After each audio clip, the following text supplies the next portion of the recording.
Welcome to This Explainer. If you've ever heard the stereotypes about the wild expat pub culture, you might be wondering just how much of that is anecdotal rumor and how much is actual verified fact. Well, today we are unpacking a really fascinating 2022 study by Pinto, Nunes, and Bastida Dominguez. We're going to uncover the hidden relationship between why international workers drink, where they drink, and how this ultimately leads to alcohol misuse across different groups. We're moving past the water cooler gossip and looking straight at the hard data on globally mobile professionals. Here is a quick look at our agenda for today. We'll cover 1. Introduction to international workers, 2. The four-factor motive model, 3. Methodology, 4. Key findings on prevalence, 5. Contexts, home versus bars, and finally 6. Conclusions and practical implications. All right, let's jump right into Section 1, Introduction to International Workers, where we'll define our specific cohorts. First up, we have assigned expatriates, or AEs for short. You can think of these folks as your classic corporate expats.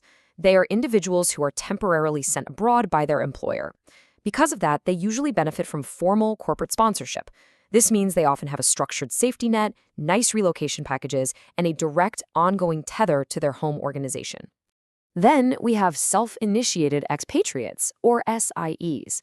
These are the more adventurous professionals who pack up and move abroad entirely on their own initiative. They're out there navigating foreign job markets and managing their whole relocation without the comfort or the financial safety net of a corporate sponsor backing them up. And finally, migrants.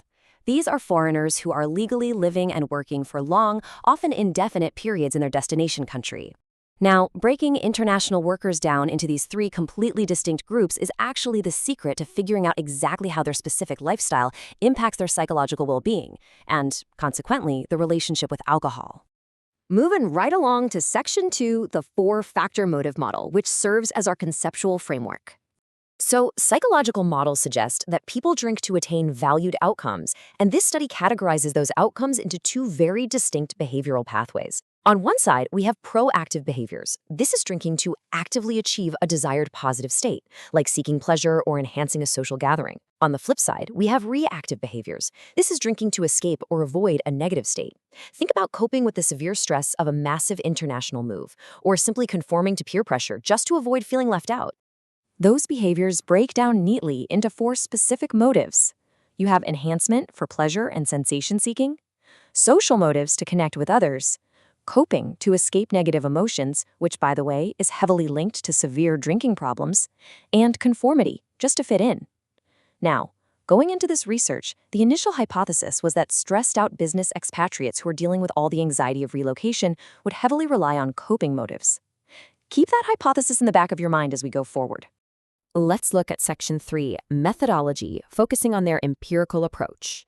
The researchers managed to survey a very robust 870 international workers.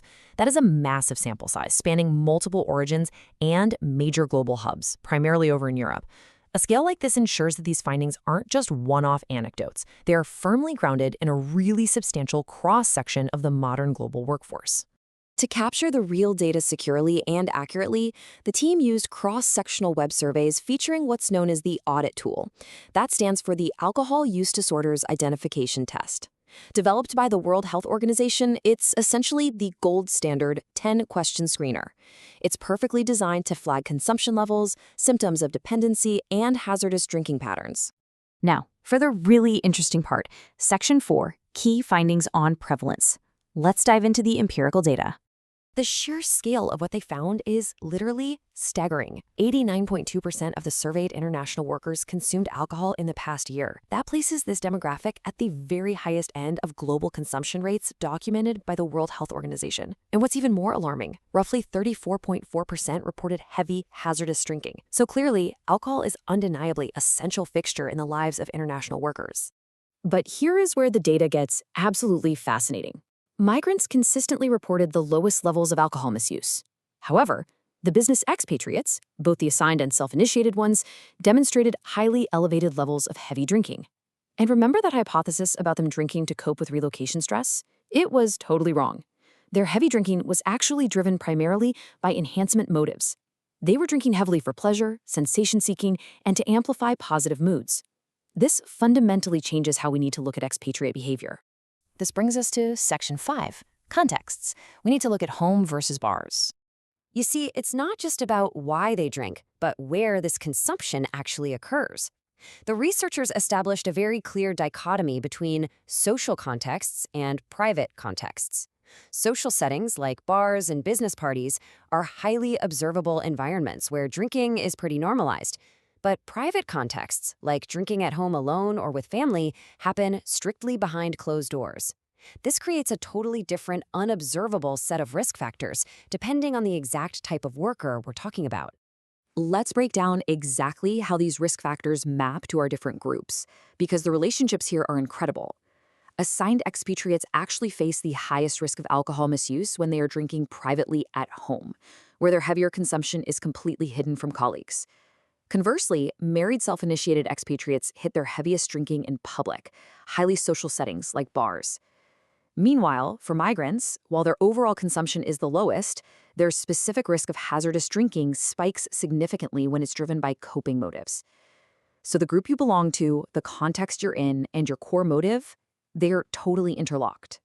Finally, let's wrap up with Section 6, conclusions and practical implications. What are the scholarly takeaways here? If you are an organization spending millions on global mobility, this data is a massive wake-up call. First off, companies absolutely must integrate proactive alcohol prevention right into their standard expatriate deployment services. Second, organizations need to explicitly clarify their corporate policies regarding alcohol use, particularly at those business gatherings where those enhancement motives really kick into high gear. And finally, robust substance use screening and education must become a standard part of pre-departure preparation. We have got to prepare these workers before they ever board the plane. We owe these absolutely crucial insights to the rigorous 2022 study by Luisa Helena Pinto, Fabio Nunes, and Maria Bastida Dominguez, which was published in the Journal of Ethnicity and Substance Abuse. Their work successfully drags expatriate drinking culture out of the realm of rumors and right into the light of hard empirical science. Which leaves us with a critical, overarching question to really consider. How does global mobility truly impact psychological well-being, and are organizations actually doing enough to protect the health of their international workers? The data suggests there is still a whole lot of work to be done. Thank you so much for joining me for this explainer. I really hope this look at the evidence has broadened your understanding of the hidden realities of working abroad.